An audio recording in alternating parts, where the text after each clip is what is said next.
ក្រមមេឃក្តៅហើយថ្លាថ្លែងជីវិតពិនខ្ញុំ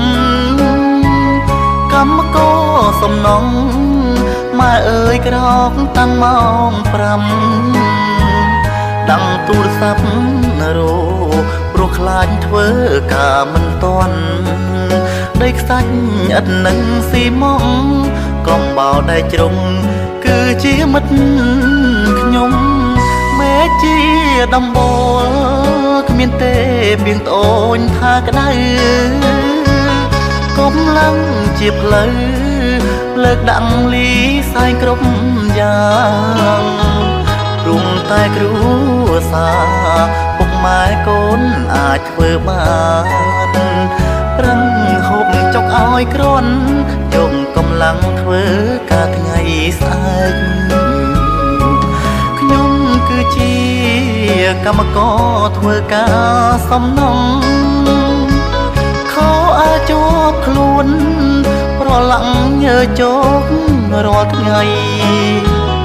ដើម្បីតែប្រាំងជីវិតជួនកាំងប្រថុយ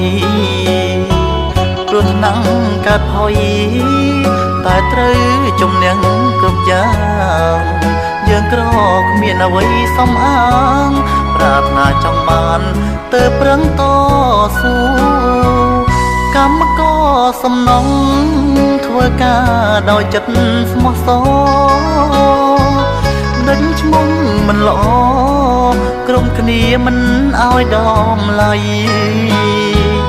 គេរើសអើងខ្ញុំការងារគេគិតថោកថ្លៃជីវិតខាងអប់រាំងស្មៃសង្ឃឹមមានថ្ងៃរួមសុខដូចគេ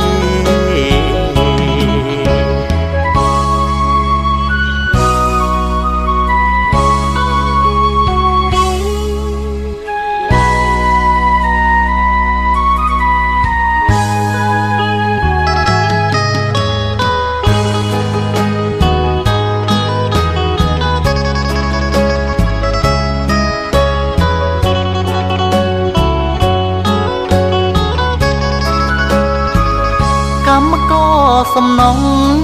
ធ្វើការដោយចិត្តស្មោះសរដេញឈ្មោះមិនល្អក្រុមគ្នាមិនឲ្យដំឡៃគេរើសអើងខ្ញុំការងារគេគិតថោកថ្លៃជីវិតខាងអប់រាំងស្មៃសង្ឃឹមមានថ្ងៃរួមសុខដូចគេ